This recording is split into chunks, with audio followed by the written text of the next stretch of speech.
Halo pemirsa, Assalamualaikum. Seorang pendeta bertanya kepada Ustadz Yusuf, bagaimana pandangan umat Islam terhadap kitab Taurat? Lalu Ustadz Yusuf menjawab bahwa umat Islam percaya dan mengimani kitab Taurat. Ustadz Yusuf juga menjelaskan isi dan hukum Taurat dalam pandangan Islam.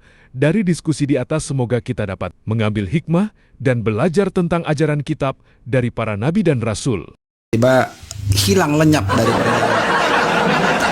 apa yang menarik menurut Yusuf dari pembicaraan itu? Mungkin kita start dari sana. Silakan. Anda di situ mempertanyakan tentang masalah hukum Taurat apakah ada di Al-Qur'an.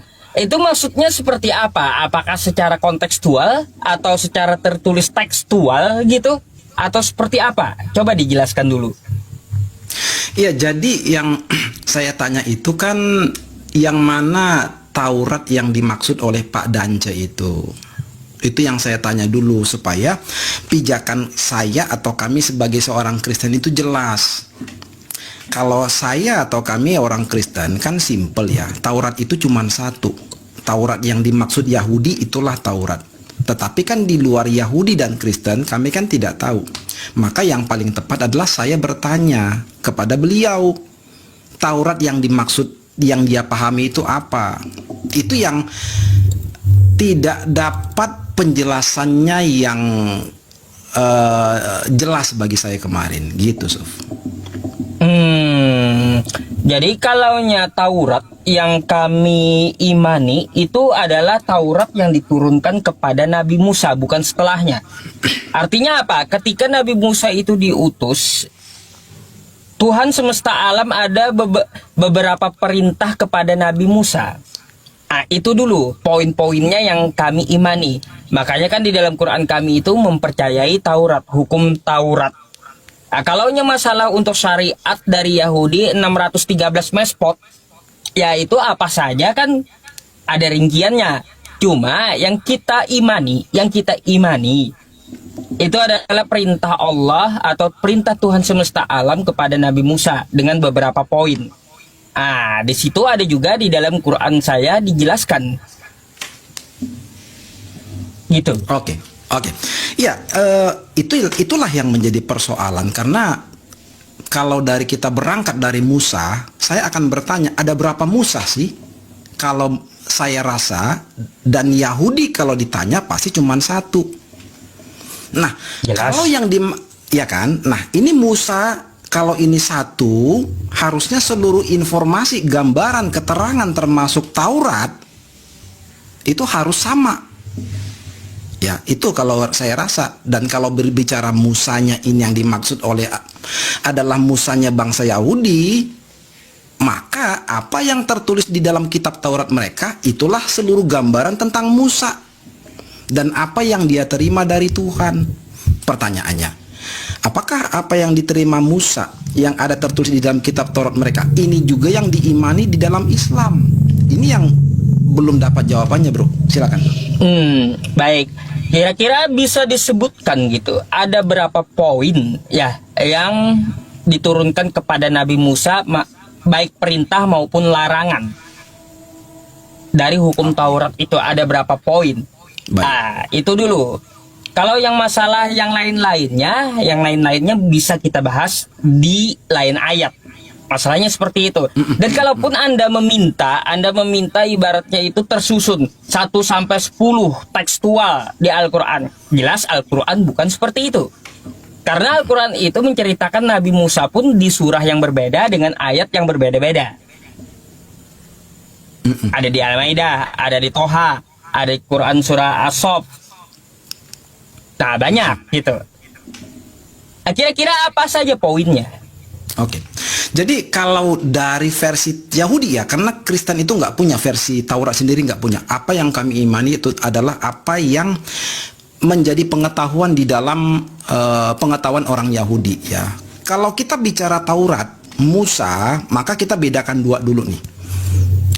Atau kita pahami dulu nih, ada dua istilah untuk Taurat. Yang pertama kitab Taurat. Yang kedua hukum Taurat. Itu beda. Bahwa yang dimaksud kitab Taurat adalah Pentatuk, 5 kitab pertama Musa.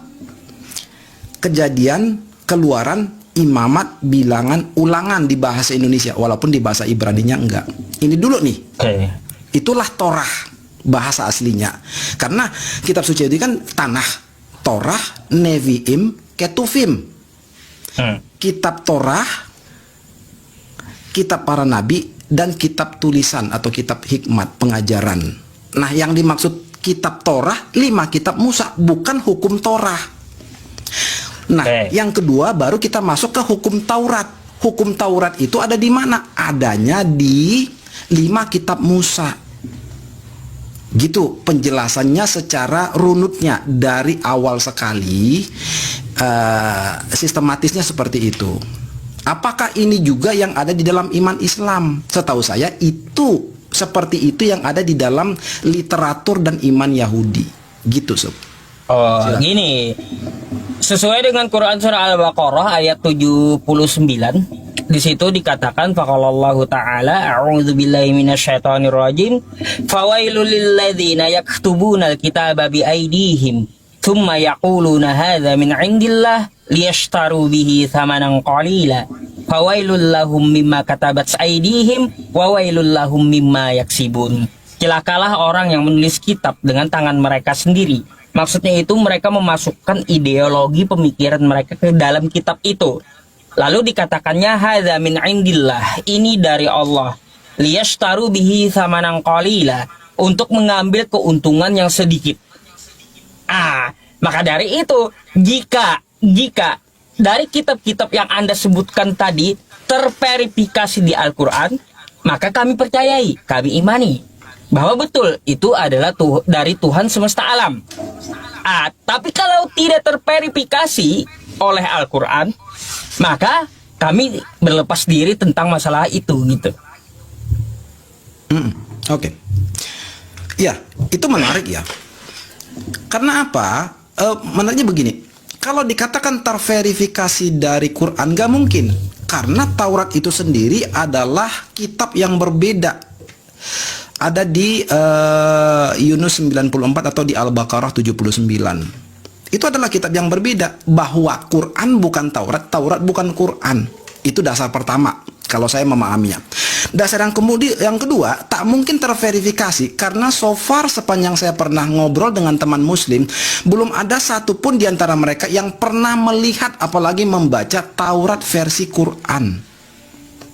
Jadi atas dasar dua ini nggak bisa diverifikasi, Suf, karena secara rasionalnya, secara logikanya bagaimana memverifikasi yang nggak pernah kalian baca? Ini persoalan. Tapi kalau kita bicara Tauratnya Yahudi, itu jelas dan itu bisa dibaca. Bahkan kami punya bukunya, kami masukkan lagi ke Alkitabnya orang Kristen sebagai kitab yang kami imani. Terlepas daripada masalah yang disinggung Yusuf tadi, ada tulisan tangan yang diubah-ubah seperti itu kan.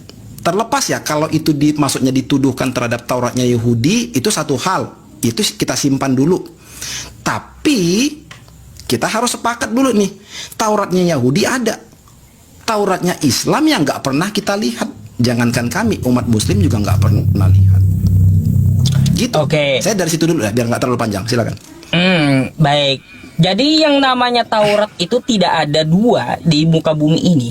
Taurat yang dimaksud memang yang diturunkan kepada Nabi Musa. Makanya Nabi Musa diceritakan oleh Allah Subhanahu wa Ta'ala di dalam Al-Quran. Jadi nggak mungkin ada dua Tauratnya. Berkaitan tentang masalah tidak mungkin kata Anda terverifikasi. Sekarang saya mau minta dari Anda poinnya apa saja? Apa saja? Apakah ada verifikasinya dari Al-Quran atau tidak? Mari kita buktikan, kan gitu. Mungkin atau tidak terverifikasi. Kira-kira ada berapa poin hukum Taurat itu? Dan tolong disebutkan. Oke, jadi kalau saya ditanyain pertanyaan itu ya, isi nanti dulu. Jadi yang pertama saya akan jawab seperti ini, Suf. Menurut orang Yahudi, khususnya yang sekarang, karena kita hanya ketemu Yahudi yang sekarang, apakah mereka mengakui bahwa Taurat mereka itu sudah palsu, sudah dirubah-rubah, atau tidak asli? Saya bisa katakan, atau hampir dapat saya pastikan, 100% orang Yahudi tidak ada satupun yang akan bilang Taurat mereka tidak asli. Salah. Kenapa Anda saya sedikit salah. Kalau Anda ketemu Bang Billy mengakui bahwa Taurat itu telah diubah-ubah. Tuh. Oke. Billy berkata seperti itu, tapi kan Iya. acuan keyahudian itu kan bukan personal, bukan oknum. Apakah Iya. orang Yahudi, kelembagaan keyahudian mereka sebagai kepercayaan pernah mendeklarasikan pernyataan secara resmi seperti itu? Kalau Karena kalau kita bicara- deklarasi sepihak dari mereka nggak ada memang. Tapi kalau yang personal Ya. yang mempelajari seperti Rabi Topia Singer, Bang Billy, itu memang mereka akui pernah berubah. Ya, jadi balik lagi kalau saya menyikapin itu ya sama dengan di Islam mungkin ada oknum-oknum atau pribadi-pribadi yang memiliki pandangan yang berbeda dari pandangan umum Islam, bahwa kita harus Kalau- sepakat itu bukan Bentar dulu. pandangan umum. Kalau pandangan boleh berbeda, tapi kalau merubah kitab dalam Islam nggak bisa. Yang hal ini di dalam Taurat itu mereka memasukkan ideologi mereka gitu. Artinya pemikiran ditambahkan jadi ayat, dikatakan ini dari Tuhan. Makanya kami tidak kalaunya tidak terverifikasi melalui Al-Qur'an, maka kami tinggalkan hal itu gitu. Makanya kan saya minta sama Anda sebutkan berapa poin dari hukum Taurat itu yang pernah diturunkan perintahnya kepada Musa gitu. Oke, ya, jadi thank you. Jadi saya kembali lagi ya, karena kalau berbicara personal nggak bisa jadi acuan, Suf. Jadi acuan itu harus yang sifatnya resmi. Kalau personal atau oknum itu nggak bisa. Makanya saya minta tadi, kalau memang Yahudi mengakui secara sadar, secara pengakuan resmi, Taurat mereka sudah diubah-ubah, tolong tunjukkan linknya. Nanti akan saya baca. Tapi sepengetahuan saya, walaupun saya belum pernah cross check, tidak pernah ada Yahudi secara kelembagaan resmi mengakui Taurat mereka sudah dirubah-rubah. Ini dasar pertama. Tidak ada pengakuan. Dasar yang kedua, nah saya baru masuk ke isinya. Apa sih isi Taurat? Yaitu dia tadi yang saya sebut, kitab Taurat dan hukum Taurat.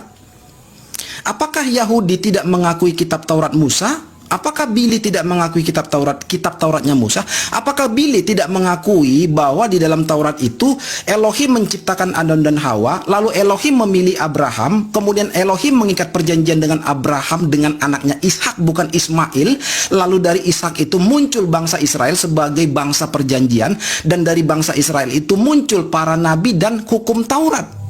Ini rangkaian kitab Taurat, itu Billy harus juga tolak. Karena kita berbicara dasarnya, fondasinya, bukan cuma sekedar ada statement, ayat atau kalimat yang dianggap tidak sesuai. Nggak bisa seperti itu, Sob. Kita bicara fondasi besar. Bahwa sekali lagi, sebentar, saya rematch kembali ya, bentar.